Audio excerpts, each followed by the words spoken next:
Hi hello ನಮಸ್ತೆ welcome to S V electronics.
ಇವತ್ತಿನ ವಿಡಿಯೋದ ವಿಶೇಷತೆ ಏನಂದರೆ, ಒಂದು ಸ್ವಲ್ಪ ಟಿ ವಿ ರಿಪೇರ್ಗೆ ಯೂಸ್ ಆಗೋವಂಥ ಟೂಲ್ಸ್ ತೊಗೊಂಬಂದಿದ್ದೀನಿ.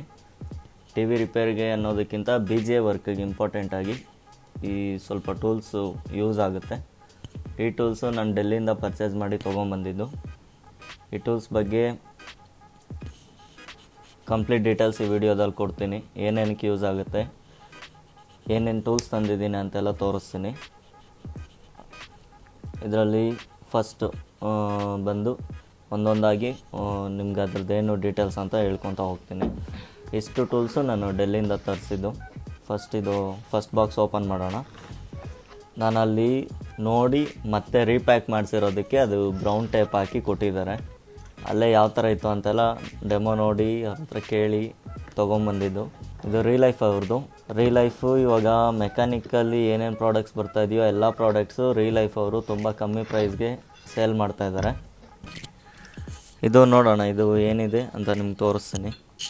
ಫಸ್ಟು ನಿಮಗೆ ಒಂದೊಂದೇ ಓಪನ್ ಮಾಡಿ ತೋರಿಸ್ತೀನಿ. ಓಪನ್ ಮಾಡಿ ತೋರಿಸಿದ್ಮೇಲೆ ಅದು ಏನು ಯೂಸ್ ಆಗುತ್ತೆ, ಅದನ್ನು ಯಾವ ಥರ ವರ್ಕ್ ಮಾಡೋದು ಅಂತ ಡೀಟೇಲಾಗಿ ಮುಂದೆ ತೋರಿಸ್ತೀನಿ. ಇದು ಈ ಥರ ರೊಟೇಟ್ ಆಗುತ್ತೆ. ಇದರಲ್ಲಿ ನಾವು ಬೋರ್ಡ್ ಇಟ್ಕೊಬೋದು. ಬೋರ್ಡ್ ಎಲ್ಲ ಇಟ್ಟು ಫಿಟ್ ಮಾಡಿ ತೋರಿಸ್ತೀನಿ. ನೆಕ್ಸ್ಟ್ ಟೂಲ್ ಬಂದು IC ಗ್ಲೂ ರಿಮೂವ್ ಫಿಕ್ಸರ್ ಅಂದ್ಬಿಟ್ಟು. ಇದು ಜಾಸ್ತಿ ಮೊಬೈಲ್ ಟೆಕ್ನಿಷಿಯನ್ಸ್ ಯೂಸ್ ಮಾಡೋವಂಥ ಟೂಲ್ ಇದು. ಇದರಲ್ಲಿ ಏನಂದರೆ ಮೊಬೈಲಲ್ಲಿ eMMC IC ಆಗಿರ್ಬೋದು ಮತ್ತು CPU IC ಆಗಿರ್ಬೋದು, ಅದು ಕೆಳಗಡೆ ಗ್ಲೂ ಹಾಕಿರ್ತಾರೆ. ಆ ಗ್ಲೂ ರಿಮೂವ್ ಮಾಡೋದಕ್ಕೋಸ್ಕರ ಈ ಟೂಲ್ ಯೂಸ್ ಆಗೋದು.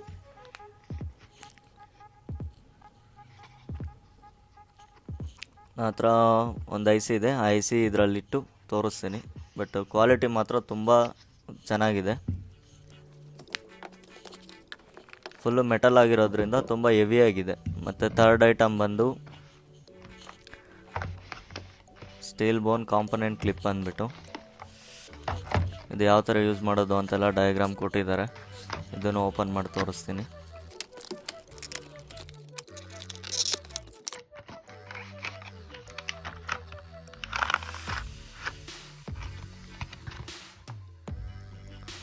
ಇದರಲ್ಲಿ ಹಿಂದೆ ಡಯಾಗ್ರಾಮ್ ಎಲ್ಲ ಕೊಟ್ಟಿದ್ದಾರೆ. 2 ICನ ಒಂದೇ ಸರಿ ಇದರಲ್ಲಿಟ್ಟು ಕೆಲಸ ಮಾಡ್ಬೋದು ಅಂತ. ಮೊಬೈಲ್ ಟೆಕ್ನಿಷಿಯನ್ಗಾದರೆ 2 ಮದರ್ ಬೋರ್ಡ್ ಇಟ್ಟು ಕೆಲಸ ಮಾಡ್ಬೋದು. ನಮ್ಮ ಟಿ ವಿ ಯೂಸ್ಗಾದರೆ 2 ICಗಳನ್ನ ಇಟ್ಕೊಂಡು ಒಂದೇ ಸರಿ ಕೆಲಸ ಮಾಡ್ಬೋದು. ಯಾಕೆಂದರೆ ಟಿ ವಿಯಲ್ಲಿ CPU ಸ್ವಲ್ಪ ದೊಡ್ಡದಾಗಿ ಬರುತ್ತೆ, ಅದಕ್ಕೋಸ್ಕರ ಆ ಸೈಜಲ್ಲಿ ಮೊಬೈಲ್ ಫುಲ್ ಮದರ್ ಬೋರ್ಡ್ ಇರುತ್ತೆ. ಇದು ಆಮ್ಟೆಕ್ಕು ಒರಿಜಿನಲ್ ಫ್ಲಕ್ಸ್. ಇದು ನನಗೆ ಇಲ್ಲಿ ಬೆಂಗಳೂರಲ್ಲೆಲ್ಲೂ ಸಿಕ್ಕಿಲ್ಲ. ನಾನು ಅಲ್ಲಿ ಡೆಲ್ಲಿಯಿಂದ ತೊಗೊಂಬಂದೆ. ನನ್ನ ಹತ್ರ ಹಳೇದೊಂದಿದೆ, ಅದು ತುಂಬ ಕೆಟ್ಟದಾಗಿದೆ. ಅದು ಚೆನ್ನಾಗಿಲ್ಲ ಯೂಸ್ ಮಾಡೋದಕ್ಕೆ. ಅದ್ರ ಬದಲು ನಾನು ಕಿಂಬೋ ಯೂಸ್ ಮಾಡ್ತಾಯಿದ್ದೆ ಇಷ್ಟು ದಿನ. ಇವಾಗ ಅದು ಆಮ್ಟೆಕ್ಕು ನಮ್ಮ ಫ್ರೆಂಡು ರೆಫರ್ ಮಾಡಿದ್ದಕ್ಕೆ ಅದನ್ನು ತೊಗೊಂಬಂದಿದ್ದೀನಿ. ಇದು ಕ್ವಿನ್ಲಿ ಅವ್ರದ್ದು 009 ಅಂದ್ಬಿಟ್ಟು. ಕೆಲವೊಂದು ಲೋಕಲ್ ಬ್ರ್ಯಾಂಡ್ಸ್ ಬೋರ್ಡ್ ಅಂದರೆ TCL, VU ಆ ಥರ ಬ್ರ್ಯಾಂಡ್ಸ್ ಬೋರ್ಡಲ್ಲಿ eMMC IC ಆಗಲಿ ಮತ್ತು CPU ಆಗಲಿ ರಿಮೂವ್ ಮಾಡೋದಕ್ಕೆ ಸ್ವಲ್ಪ ಕಷ್ಟ ಆಗುತ್ತೆ. ಅದಕ್ಕೋಸ್ಕರ ಈ ಟೂಲ್ ತೊಗೊಂಬಂದಿದ್ದೀನಿ. ಇದರಲ್ಲೇನೆಂದರೆ ಗ್ಲೂ ರಿಮೂವ್ ಮಾಡೋದಕ್ಕೂ ಆಗುತ್ತೆ, IC ಕೆಳಗಡೆ ಇರೋ ಬಾಲ್ಸ್ನ ಕಟ್ ಮಾಡಿ ಲಿಫ್ಟ್ ಮಾಡೋದಕ್ಕೂ ಆಗುತ್ತೆ. ಇದು ಎರಡು ರೀತಿಯಿಂದನೂ ಯೂಸ್ ಆಗುತ್ತೆ. ಇದರಲ್ಲಿ ಒಂದು ಪ್ಲೇಟ್ ಕೊಟ್ಟಿದ್ದಾರೆ, ಒಂದು ಪೆನ್ಸಿಲ್ ಥರ ಕೊಟ್ಟಿದ್ದಾರೆ. ಆ ಪೆನ್ಸಿಲಲ್ಲಿ ಇದನ್ನು ಹಾಕ್ಬಿಟ್ಟು ನಾವು ಯೂಸ್ ಮಾಡ್ಕೊಬೋದು. ಇದು ಆಲ್ಮೋಸ್ಟ್ ಮೊಬೈಲ್ ಟೂಲ್ಸೇ, ಇದು ಮೊಬೈಲ್ ಟೆಕ್ನಿಷಿಯನ್ಸ್ ಯೂಸ್ ಮಾಡೋವಂಥ ಟೂಲ್ಸ್ ಇದು.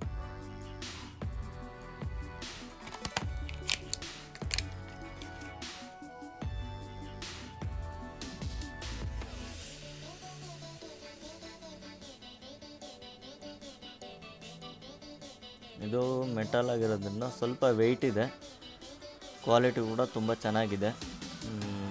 ಅಷ್ಟು ಲೈಟ್ ವೆಯ್ಟ್ ಥರ ಏನಿಲ್ಲ, ಸ್ವಲ್ಪ ಹೆವಿಯಾಗೆ ವೆಯ್ಟ್ ಇದೆ. ಇದು ಬಂದು 3 ಪೀಸು ಸಪ್ರೇಟಾಗಿ ಇರುತ್ತಂತೆ. ಈ ಥರದ್ದು ಬೇಕಂದರೆ ನಮಗೆ ಸಪ್ರೇಟಾಗಿ ಸಿಗುತ್ತೆ ಅಂತ ಹೇಳಿದ್ರು. ಇದು ಬಂದ್ಬಿಟ್ಟು ಒಂದೊಂದು ಬಿಟ್ ಥರ, ನಾವು ಚಿಕ್ಕ ವಯಸ್ಸಲ್ಲಿ ಆಟಾಡ್ತಾ ಇದ್ವಲ್ಲ, ಅದು ನಾವು ಊರಿಗೆ ಹೋದಾಗಲೆಲ್ಲ ನಾವು ನಮ್ಮ ಫ್ರೆಂಡ್ಸೆಲ್ಲ ಆಟಾಡಿರೋದು ವಿಡಿಯೋ ಕೂಡ ಹಾಕಿದ್ದೀನಿ. ಇದು ಸೇಮ್ ನೋಡೋದಕ್ಕೆ ಅದೇ ಥರ ಇದೆ. ಇದರಲ್ಲಿ 3 ಪೀಸ್ ಬರುತ್ತೆ. ನಮ್ಗೆ ಯಾವ ಡಿಸೈನ್ ಬೇಕೋ ಆ ಡಿಸೈನ್ ಬ್ಲೇಡು ಸಪ್ರೇಟಾಗಿ ಸಿಗುತ್ತೆ.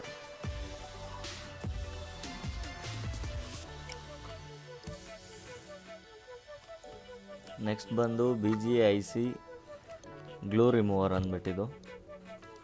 BGICಯಲ್ಲಿ ಗ್ಲೂ ಹಾಕಿದರೆ ಗ್ಲೂನ ರಿಮೂವ್ ಮಾಡೋದಕ್ಕೆ ಈ ಲಿಕ್ವಿಡ್ನ ಯೂಸ್ ಮಾಡ್ತೀವಿ.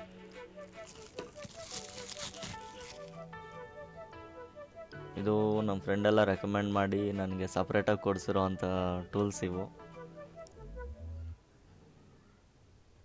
ಒಂದ್ಸರಿ ಟ್ರೈ ಮಾಡಿ, ಚೆನ್ನಾಗಿರುತ್ತೆ ಅಂತ. ಇದುವರೆಗೂ ನಾನು ಇದೆಲ್ಲ ಯೂಸ್ ಮಾಡಿಲ್ಲ, ಬಟ್ ಆದರೆ ಯೂಸ್ ಮಾಡಿದ್ಮೇಲೆ ರಿಸಲ್ಟ್ ಮಾತ್ರ ಸೂಪರಾಗಿತ್ತು. ಇದರಲ್ಲಿ ಗ್ಲೂ ಎಲ್ಲ ನೀಟಾಗಿ ರಿಮೂವ್ ಆಗುತ್ತೆ, ಏನೂ ಒಂಚೂರು ತೊಂದರೆ ಇರೋಲ್ಲ. ಮತ್ತು ಅದು ಓಪನ್ ಮಾಡಿ ತೋರಿಸ್ತೀನಿ. ಮತ್ತು ಇವು 2 ಗ್ಲೂ ತೊಗೊಂಬಂದೆ. CP0002 ಅಂದ್ಬಿಟ್ಟು ಬ್ಲ್ಯಾಕ್ದು ರೀಲೈಫ್ ಗ್ಲೂ. ಬ್ಲ್ಯಾಕ್ ಗ್ಲೂ ತುಂಬ ಚೆನ್ನಾಗಿದೆ. ಫಿಲಿಪ್ಸು, ಸ್ಯಾಮ್ಸಂಗ್ ಏನಾದರೂ ಸ್ಪೀಕರ್ ಫಿಕ್ಸ್ ಮಾಡಬೇಕಂದ್ರೆ ಅದಕ್ಕೆ ಸೇಲ್ ರಿಮೂವ್ ಮಾಡಿರ್ತೀವಲ್ವ, ಆ ಸೇಲ್ಗೆ ಮತ್ತೆ ಹಾಕ್ಬಿಟ್ಟು ಹಂಗೆ ಕೂರಿಸ್ಬಿಟ್ರೆ ಕರೆಕ್ಟಾಗಿರುತ್ತೆ.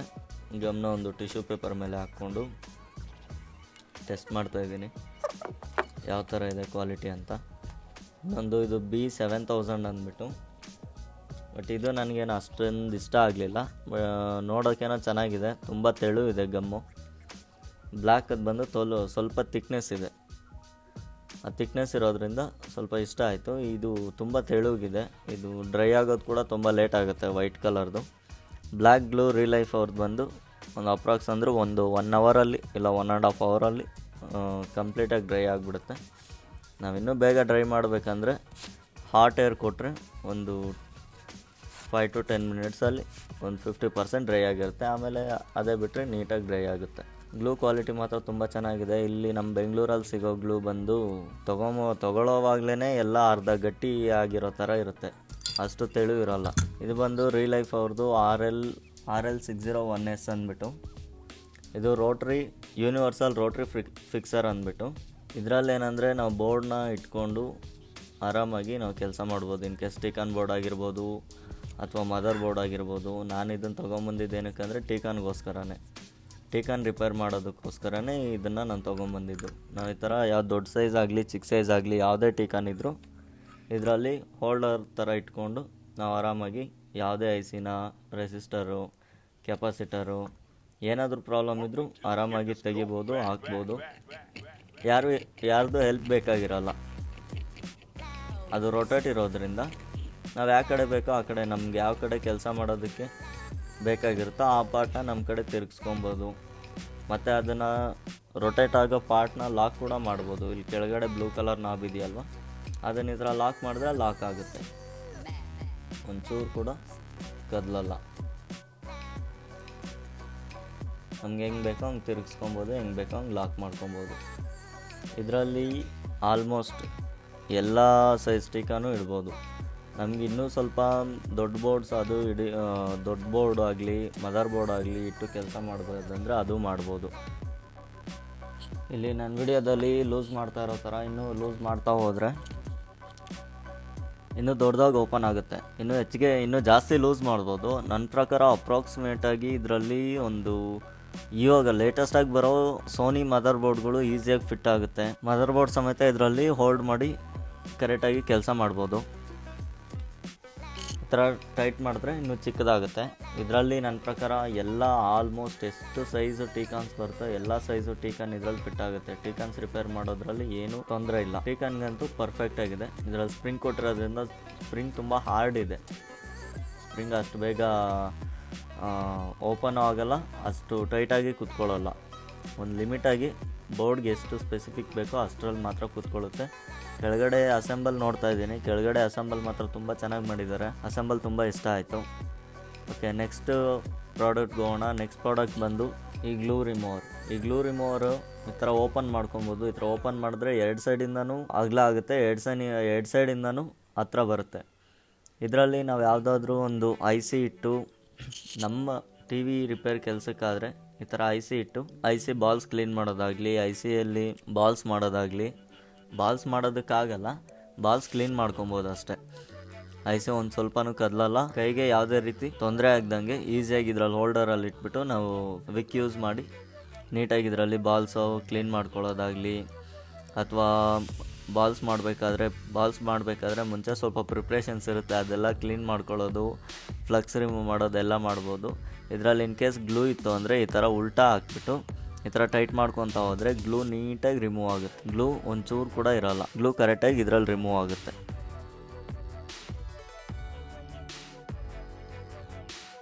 ಇದರಲ್ಲಿ ನೋಡಿ ಚಿಕ್ಕದು EMMC IC ಇಟ್ಟು ತೋರಿಸ್ತೀನಿ ಎಷ್ಟು ನೀಟಾಗಿ ಫಿಟ್ ಆಗುತ್ತೆ ಅಂತ. 2 ಸೈಜ್ EMMC ICನೂ ಇಟ್ಟು ತೋರಿಸ್ತೀನಿ. ಒಂದ್ಸರಿ ಇದನ್ನಿಟ್ಟು ಟೈಟ್ ಮಾಡಿದ್ಮೇಲೆ IC ಒಂಚೂರು ಕೂಡ ಕದಲಲ್ಲ. ನಾವು ಆರಾಮಾಗಿ ICನ ಟ್ವೀಸರಲ್ಲಿ ಇಟ್ಕೊಳ್ಳೋದು ಬೇಡ, IC ಹೊಡೆದಾಕೋದು ಬೇಡ. ಇದು ಚಿಕ್ಕ size EMMC IC 4GB 512 MB RAM ಬರುತ್ತಲ್ವ, ಆ EMMC IC ಟ್ವೀಸರಲ್ಲಿ ಪ್ರೆಸ್ ಮಾಡಿದ್ರೆ IC ಹೊಡೆದೋಗೋ ಚಾನ್ಸಸ್ ತುಂಬ ಇರುತ್ತೆ. ಟ್ವೀಸರ್ ಸ್ಲಿಪ್ ಆದರೆ IC ಕೆಳಗಡೆ ಬೀಳೋ ಚಾನ್ಸಸ್ ತುಂಬ ಇರುತ್ತೆ. ಆದ್ದರಿಂದ ಈ ಹೋಲ್ಡರಲ್ಲಿ ಇಟ್ಕೊಂಡ್ರೆ ತುಂಬ ಈಸಿಯಾಗಿ ಸೇಫಾಗಿ ಕೆಲಸ ಆಗೋಗುತ್ತೆ. ನನಗೆ ಈ ಟೂಲ್ ಮಾತ್ರ ತುಂಬ ಉಪಯೋಗ ಅಂತ ಅನ್ನಿಸ್ತು. ಇದರಲ್ಲಿ ಬಂದು ಈ ಥರ ದೊಡ್ಡ IC CPU ICಗಳು ಇಟ್ಟು ಕೆಲಸ ಮಾಡೋದಕ್ಕಾಗಲ್ಲ. ಇದರಲ್ಲಿ ಏನಿದ್ರು ಟಿಕಾನ್ IC, EMMC IC ಮತ್ತು ಚಿಕ್ಕ IC ಬರುತ್ತಲ್ವ, ಸೋನಿಯಲ್ಲಿ ಒಂದು IC ಬರುತ್ತೆ, ಸೋನಿ R ಸೀರೀಸಲ್ಲಿ ಬರೋ ಚಿಕ್ಕ ICನ ಇದರಲ್ಲಿಟ್ಟು ಕೆಲಸ ಮಾಡ್ಬೋದು. ಈ ದೊಡ್ಡ CPU ಇಡಬೇಕಂದ್ರೆ ಇದಕ್ಕೋಸ್ಕರ ಈ ಟೂಲ್ ತೊಗೊಂಬಂದಿದ್ದೀನಿ. ಇದರಲ್ಲಿ ಎಷ್ಟು ದೊಡ್ಡ IC ಬೇಕಾದರೂ ಫಿಟ್ ಆಗುತ್ತೆ. ಈ ಜಾಗದಲ್ಲಿ ಒಂದು ಚಿಕ್ಕ CPU ಫಿಟ್ ಮಾಡ್ಬೋದು. ಚಿಕ್ಕ CPUನ ಇಲ್ಲಿಟ್ಟು ನಾವು ಅದನ್ನು ಕ್ಲೀನ್ ಮಾಡ್ಬೋದು, ಏನಾದರೂ ಮಾಡ್ಬೋದು. ಅದಕ್ಕಿಂತ ದೊಡ್ಡ IC ಇತ್ತು ಅಂದರೆ ಇದರಲ್ಲಿ 2 ಇದೆ, 2 ಕಡೆಯೂ ಇಟ್ಟು ಕೆಲಸ ಮಾಡ್ಬೋದು. ಅಟ್ ಎ ಟೈಮ್ 2 ICನ ರೀಬಾಲ್ ಮಾಡ್ಬೋದು, ಕ್ಲೀನ್ ಮಾಡ್ಬೋದು. 2 IC ಮೇಲೆ ವರ್ಕ್ ಮಾಡ್ಬೋದು, ಏನೂ ತೊಂದರೆ ಇಲ್ಲ. ಇದನ್ನು ಅವ್ರು ಮ್ಯಾನುಫ್ಯಾಕ್ಚರ್ ಮಾಡಿರೋದು ಮೊಬೈಲ್ ಮದರ್ ಬೋರ್ಡ್ ಇಟ್ಟು ಕೆಲಸ ಮಾಡ್ಕೊಳ್ಳೋದಕ್ಕೆ ಅವ್ರು ಮ್ಯಾನುಫ್ಯಾಕ್ಚರ್ ಮಾಡಿದ್ದಾರೆ. ನಾನು ಅದನ್ನು IC ರೀಬಾಲಿಂಗ್ಗೋಸ್ಕರ ಯೂಸ್ ಮಾಡ್ತಾಯಿದ್ದೀನಿ. ಲೆಫ್ಟ್ ಸೈಡ್ ಒಂದು IC ಇಟ್ಟರೆ ರೈಟ್ ಸೈಡ್ ಕೂಡ ಸೇಮ್ ಆ್ಯಸ್ ಇಟ್ ಈಸ್ ಅದೇ ಥರ ಇನ್ನೊಂದು ಸೆಟಪ್ ಇದೆ, ಇನ್ನೊಂದು ಹೋಲ್ಡರ್ ಇದೆ. ಅದರಲ್ಲಿ ನಾವು ಇನ್ನೊಂದು ICನ ಇಟ್ಟು ಕೆಲಸ ಮಾಡ್ಕೊಬೋದು. ಇದರಲ್ಲಿ ಆಲ್ರೆಡಿ ಒಂದು ಸರಿ ಇಟ್ಟು ಬಾಲ್ಸ್ ಎಲ್ಲ ಮಾಡಿ ಇಟ್ಟಿದ್ದೀನಿ, ಬಟ್ ಅದು ಪರ್ಫೆಕ್ಟಾಗಿ ಬಾಲ್ಸ್ ಆಗಿದೆ. ಇನ್ನು ಸ್ವಲ್ಪ ಬಾಲ್ಸ್ ಮಾಡಬೇಕು ಅಂತ ಪೆಂಡಿಂಗ್ ಇಟ್ಟಿದ್ದೀನಿ. ಇಲ್ಲಿ ಇನ್ನೊಂದು ಹೋಲ್ಡರ್ ಇದೆ, ಆ ಹೋಲ್ಡರಲ್ಲಿ ಅಡ್ಜಸ್ಟೇಬಲ್ ಇದೆ. ಅದರಲ್ಲಿ ಬೇಕಿದ್ರೆ ನಮ್ಮ ಚಿಕ್ಕ EMMC IC ಅಥವಾ ಟಿಕಾನ್ IC ಆ ಥರದ್ದು ಮಾಡ್ಕೊಬೋದು. ಫ್ಯೂಚರಲ್ಲಿ ನಮ್ಮ ಟಿ ವಿಗಳಲ್ಲಿ ಬರೋ ಆಲ್ಮೋಸ್ಟ್ ಎಲ್ಲ ICಗಳು ಬಾಲ್ ICಗಳೇ ಬರೋ ಚಾನ್ಸಸ್ ಇದೆ. ನೋಡಿ, ಇದರಲ್ಲಿ ಟಿಕಾನ್ IC ಕೂಡ ಫಿಟ್ ಆಗಿದೆ. ನನ್ನ ಅಂದಾಜು ಪ್ರಕಾರ ನೆಕ್ಸ್ಟು ಫ್ಯೂಚರಲ್ಲಿ ಬರೋ ಎಲ್ಲ ಟಿ ವಿಗಳಲ್ಲೂ ಆಡಿಯೋ ICಯಿಂದ ಹಿಡಿದು ರ್ಯಾಮು, CPU, EMMC ಮಾತ್ರ ಇವಾಗಿರೋದು ಬಾಲ್ ICಗಳು. ಫ್ಯೂಚರಲ್ಲಿ ಆಡಿಯೋ IC ಸಮೇತ ನಮಗೆ ಬಾಲ್ IC ಬರೋ ಚಾನ್ಸಸ್ ಇದೆ. ಅದಕ್ಕೋಸ್ಕರ ಈ ಟೂಲ್ಸು ಫ್ಯೂಚರ್ಗೋಸ್ಕರ ತಂದಿಟ್ಕೊಂಡಿದ್ದೀನಿ. ನೋಡಿ, ಇದರಲ್ಲಿ EMMC ಲೂಸ್ ಆಗುತ್ತೆ. EMMC ಇದರಲ್ಲಿ ಇಟ್ಟು ಕೆಲಸ ಮಾಡೋದಕ್ಕಾಗಲ್ಲ, ಸ್ವಲ್ಪ ದೊಡ್ಡದಾಗಿದೆ. ಅದರಿಂದ EMMC ICಗಿಂತ ಸ್ವಲ್ಪ ದೊಡ್ಡದಾಗಿದೆ. ಮತ್ತು ಇದರಲ್ಲಿ ರ್ಯಾಮ್ ಕೂಡ ಈಸಿಯಾಗಿ ಫಿಟ್ ಆಗುತ್ತೆ. ಮೇಲ್ಗಡೆ ಇನ್ನೊಂದು ಚಿಕ್ಕ ಸ್ಪೇಸ್ ಇದೆಯಲ್ವ, ಅದರಲ್ಲಿ ರ್ಯಾಮ್ ಫಿಟ್ ಆಗುತ್ತೆ. ರ್ಯಾಮ್ನ ನಾವು ಇದರಲ್ಲಿ ರೀಬಾಲಿಂಗ್ ಮಾಡ್ಬೋದು. ನಾನು ಆಲ್ರೆಡಿ ಒಂದು ಮಾಡಿದ್ದೀನಿ, ಅದನ್ನು ನಿಮಗೆ ತೋರಿಸ್ತೀನಿ. ಇದರಲ್ಲಿ ದೊಡ್ಡ ಸೈಜ್ EMMC IC ಫಿಟ್ ಆಗುತ್ತೆ, ಚಿಕ್ಕ ಸೈಜ್ EMMC IC ಫಿಟ್ ಆಗಲ್ಲ. 4GB IC ಬರುತ್ತಲ್ವ, ಅದು ಫಿಟ್ ಆಗಲ್ಲ. 8GB 16GB eMMC ಇದರಲ್ಲಿ ಫಿಟ್ ಆಗುತ್ತೆ. ನಮ್ಮ ಟಿ ವಿಯಲ್ಲಿ ಬರೋ eMMC ಬರೀ ಸ್ಟೋರೇಜ್ ಮಾತ್ರ ಇರುತ್ತೆ, ರ್ಯಾಮ್ ಇರೋದಿಲ್ಲ. ಮೊಬೈಲಲ್ಲಿ ಬರೋ eMMC ವಿತ್ ರ್ಯಾಮ್ ಜೊತೆ ಬರುತ್ತೆ. ಇದು ಕ್ವಿನ್ಲಿ ಅವ್ರದ್ದು. ನನಗೆ ಬಿ ಜಿ ಎಲ್ಲಿ ತುಂಬ ಇಷ್ಟ ಆಗಿರೋ ಬ್ರ್ಯಾಂಡ್ ಅಂದರೆ ಟೂಲ್ಸಲ್ಲಿ ಕ್ವಿನ್ಲಿ. ನಾನು ರೀಬಾಲಿಂಗ್ ಮಾಡೋಕ್ಕೆ ಯೂಸ್ ಮಾಡೋ ಸ್ಟೆನ್ಸಿಲ್ ಆಗಿರ್ಬೋದು, ಇವಾಗ ತಂದಿರೋದಾಗಿರ್ಬೋದು, ಈ ಟೂಲು ಮತ್ತು ಇದೇ ಥರ ಇನ್ನೊಂದು ಟೂಲ್ ಇದೆ, ಅದು ಕ್ವಿನ್ಲಿದೆ ನಾನು ಯೂಸ್ ಮಾಡ್ತಾ ಇರೋದು. ಅದು ಸ್ವಲ್ಪ ಹಳೇದಾಗಿತ್ತು, ಅದರದ್ದು ಸ್ವಲ್ಪ ಬ್ಲೇಡ್ಗಳು ಕಟ್ಟಾಗಿತ್ತು ಅನ್ನೋದಕ್ಕೋಸ್ಕರ ಇದನ್ನು ತೊಗೊಂಬಂದೆ. ಇದರಲ್ಲಿ ಇವಾಗ ನಾನು ಜಾಸ್ತಿ ಯೂಸ್ ಮಾಡೋ ಒಂದು ಬ್ಲೇಡ್ ಮಾತ್ರ ಎತ್ಕೊತೀನಿ. ಈ ಬ್ಲೇಡ್ ನಾನು ಏನಕ್ಕೆ ಯೂಸ್ ಮಾಡ್ತೀನಿ ಅಂದರೆ eMMC ಲಿಫ್ಟ್ ಮಾಡೋದಕ್ಕೆ, eMMC ಮೇಲಕ್ಕೆ ಎತ್ತೋದಕ್ಕೆ ಈ ಬ್ಲೇಡ್ನ ಯೂಸ್ ಮಾಡ್ತೀನಿ. ಅದಕ್ಕೋಸ್ಕರ ನಾನು ಜಾಸ್ತಿ ಇದರಲ್ಲಿ ಬೇರೆ ಏನೂ ಯೂಸ್ ಆಗೋಲ್ಲ. ಗ್ಲೂ ರಿಮೂವ್ ಮಾಡಬೇಕಂದ್ರೆ ಬೇರೆ ಬ್ಲೇಡ್ಸ್ ಯೂಸ್ ಆಗುತ್ತೆ.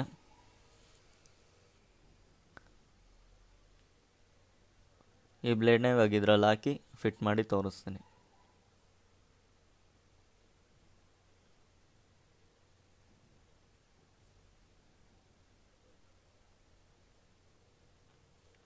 ಆಕೆ ಮೇಲ್ಗಡೆ ಇರೋ ರೋಲರು ಸುಮ್ಮನೆ ಅದು ಗ್ರಿಪ್ಗೋಸ್ಕರ ಅಷ್ಟೇ ಇರೋದು. ಮೇಲ್ಗಡೆ ಟೈಟ್ ಮಾಡಬೇಕು ಅಂತ ಅಂದ್ಕೊಂಡಿದ್ದೆ, ಅದು ಗೊತ್ತಾಗಲಿಲ್ಲ. ಕೆಳಗಡೆ ಇರೋದು ಮೇನ್ ಥ್ರೆಡ್ಡು, ಕೆಳಗಡೆ ಇದು ಟೈಟ್ ಮಾಡಿದ್ರೆ ಟೈಟ್ ಆಗುತ್ತೆ. ನಾನು ಅದು ಸ್ವಲ್ಪ ಕನ್ಫ್ಯೂಸ್ ಆಯಿತು. ನಾನು ಹಳೆ ಟೂಲಲ್ಲಿ ಈ ಥರ ಇರಲಿಲ್ಲ. ಕೆಳಗಡೆ ಇರೋ ನಾಬ್ನ ಟೈಟ್ ಮಾಡಿದ್ರೆ ಟೈಟ್ ಆಗುತ್ತೆ, ಮೇಲೆ ಇರೋದು ಜಸ್ಟ್ ಅದೊಂದು ವಾಷರ್ ಥರ ಹೋಲ್ಡರ್ ಇದೆ, ಅದನ್ನು ಎಷ್ಟೇ ಟೈಟ್ ಮಾಡಿದ್ರೂ ಟೈಟ್ ಆಗಲ್ಲ. ಅದು ಆ ಕೆಳಗಡೆ ಇರೋದನ್ನು ನಾವು ಟೈಟ್ ಮಾಡ್ಕೊಬೇಕು. ನೋಡಿ ಇವಾಗ ಕರೆಕ್ಟಾಗಿ ಟೈಟ್ ಆಗಿದೆ. ಫಾರ್ ಎಕ್ಸಾಂಪಲ್ ನೋಡಿ, ಈ ಥರ IC ಬರುತ್ತಲ್ವ, ಈ IC ಕೆಳಗಡೆಯಿಂದ ಲಿಫ್ಟ್ ಮಾಡೋದಕ್ಕೆ ಈ ಥರ ಜಾಗ ಮಾಡ್ಕೊಬೋದು.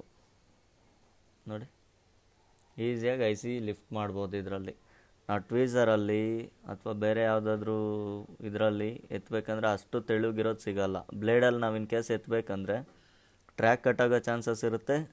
ಇಲ್ಲ ಟ್ವೀಸರಲ್ಲಿ ಎತ್ತಬೇಕಾದ್ರೆ IC ಸ್ಲಿಪ್ ಆದರೆ IC ಮೇಲೆ ಸ್ಕ್ರ್ಯಾಚಸ್ ಬೀಳುತ್ತೆ, ಇಲ್ಲ IC ಒಡೆದೋಗುತ್ತೆ. ನಾನು ಹತ್ರ ತುಂಬ ಮಾಡಿದ್ದೀನಿ. ಇದರಲ್ಲಿ ಇಷ್ಟು ಥರ ಬ್ಲೇಡ್ಸ್ ಬರುತ್ತೆ. ಈ ಬೇರೆ ಬ್ಲೇಡ್ಸಲ್ಲಿ ಏನೇನು ಕೆಲಸ ಆಗುತ್ತೆ ಅಂತ ಇಲ್ಲಿ ತೋರಿಸ್ತೀನಿ. ಇಲ್ಲಿ ಎಡ್ಜಲ್ಲಿ ಗ್ಲೂ ಇದೆಯಲ್ವ, ಈ ಗ್ಲೂನ ರಿಮೂವ್ ಮಾಡಿ ಕ್ಲೀನ್ ಮಾಡೋದಕ್ಕೆ ಇಲ್ಲಿರೋ ಬೇರೆ ಬ್ಲೇಡ್ಸ್ ಯೂಸ್ ಆಗುತ್ತೆ. ಇದರಲ್ಲಿ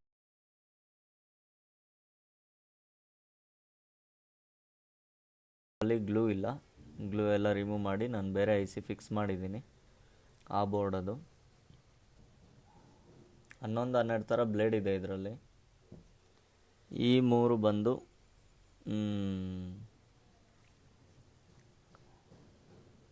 ಸಪ್ರೇಟಾಗಿ ತೊಗೊಂಡ್ರು ಅಂತ ಬ್ಲೇಡು.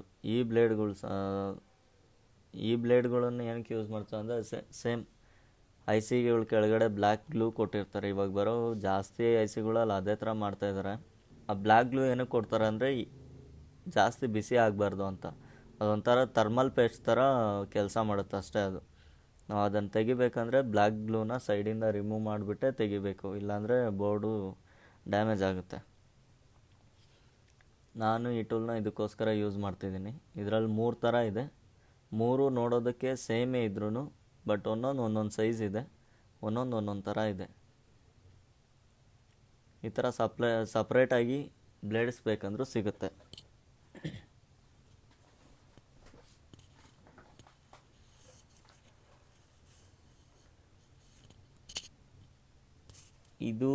ಅದು ಇವಾಗ ತೋರಿಸಿದ್ನಲ್ಲ ಟೀಕನಲ್ಲಿ BGA IC, ಆ ICಯಲ್ಲಿರೋ ಗ್ಲೂನ ರಿಮೂವ್ ಮಾಡೋದಕ್ಕಂತ ಇದು.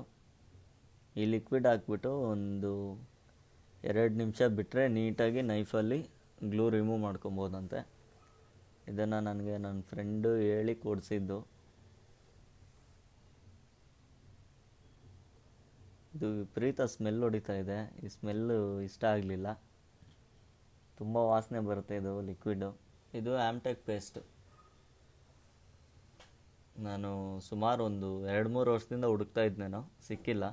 ನಾನು ಹಳೇದು ಯೂಸ್ ಮಾಡ್ತಾ ಇರೋದು ಬಂದಿದ್ದು 2 ಸೇಮ್ ಟು ಸೇಮ್ ಇದೆ. ಈ ಆಲೋಗ್ರಾಮ್ ಸ್ಟಿಕ್ಕರ್ ಮಾತ್ರ ನಾನು ಹಳೆ ಇದರಲ್ಲಿ ಮೇಲೆ ಇತ್ತು, ಮೇಲೆ ಕ್ಯಾಪ್ ಬರುತ್ತಲ್ವ, ಆ ಕ್ಯಾಪ್ ಮೇಲೆ ಇತ್ತು. ಇದರಲ್ಲಿ ಡಬ್ಬದ ಮೇಲೇ ಸ್ಟಿಕ್ಕರ್ ಇದೆ.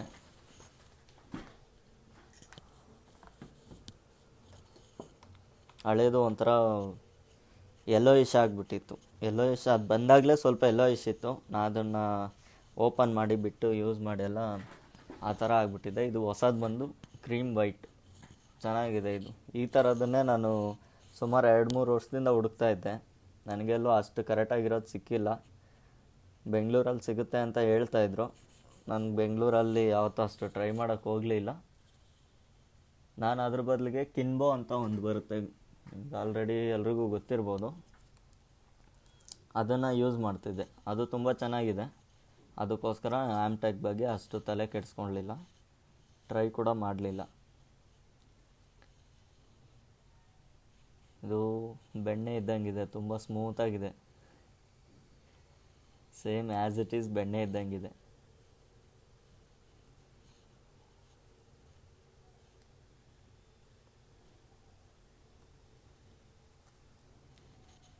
ಈ ಕಿನ್ಬೋ ಪೇಸ್ಟ್ಗಿಂತ ಈ ಆಮ್ಟೆಕ್ ಪೇಸ್ಟಲ್ಲಿ ನನಗೆ ಯಾಕೋ BGIC ತುಂಬ ಚೆನ್ನಾಗಿ ಕೂತ್ಕೊಳ್ಳುತ್ತೆ ಅಂತ ಅನ್ನಿಸ್ತು. ಈ ಕಿನ್ಬೋ IC ಬಂದು ಸೇಮ್ ಆ್ಯಸ್ ಇಟ್ ಈಸ್ ಇದೇ ಥರ ಇರುತ್ತೆ, ಬಟ್ ಆದರೆ ಇದು ಸ್ವಲ್ಪ ಗಟ್ಟಿ ಇರುತ್ತೆ, ಈ ಮೊಸರಿದ್ದಂಗೆ ಇರುತ್ತೆ. ಅದರಿಂದ ಇದು ಅಷ್ಟು ಲಿಕ್ವಿಡ್ ಟೈಪ್ ಜಾಸ್ತಿ ಇರೋಲ್ಲ, ಸ್ವಲ್ಪ ಹಾರ್ಡ್ ಇರೋದ್ರಿಂದ ಕಿನ್ಬೋ ಅಲ್ಲಿ BGIC ಮೇಲೆ ಇದನ್ನು ಅಪ್ಲೈ ಮಾಡೋದಕ್ಕೆ ತುಂಬ ದಪ್ಪ ಲೇಯರ್ ಕೂತ್ಕೊಳ್ಳುತ್ತೆ. ಅದು ತುಂಬ ತೆಳ್ಳಗಿರೋದ್ರಿಂದ ಸುಮ್ಮನೆ ಹಂಗೆ ಒಂದು ಲೇಯರ್ ಕೂರಿಸ್ಬೋದು. ಈ ಥರ ಬ್ರಷ್ ಎತ್ಕೊಂಡ್ರೆ ಬ್ರಷಲ್ಲಿ ಲೇಯರ್ ಅಪ್ಲೈ ಮಾಡಿದ್ರೆ ನಮ್ಗೆ ಎಷ್ಟು ಬೇಕೋ ಅಷ್ಟು ಹಾಕ್ಬೋದು, ಎಷ್ಟು ಬೇಕೋ ಅಷ್ಟು ತೆಗಿಬೋದು. ಆದರೆ ಈ ಕಿನ್ಬೋ ಅಲ್ಲಿ ಆ ಥರ ಆಗೋಲ್ಲ. ನಾವು ಕೈಯಲ್ಲೇ ಹಾಕಬೇಕು. ಕೈಯಲ್ಲಿ ಹಾಕಿದ್ರೆ ಆ ಬಾಲ್ ಎಷ್ಟು ಹೈಟ್ ಇರುತ್ತೋ ಅಷ್ಟು ಹೈಟ್ಗೂ ಪೇಸ್ಟ್ ಕೂತ್ಕೊಳ್ಳುತ್ತೆ. ತುಂಬ ಗಲೀಜಾಗುತ್ತೆ, ಅದು ಚೆನ್ನಾಗಿರಲ್ಲ.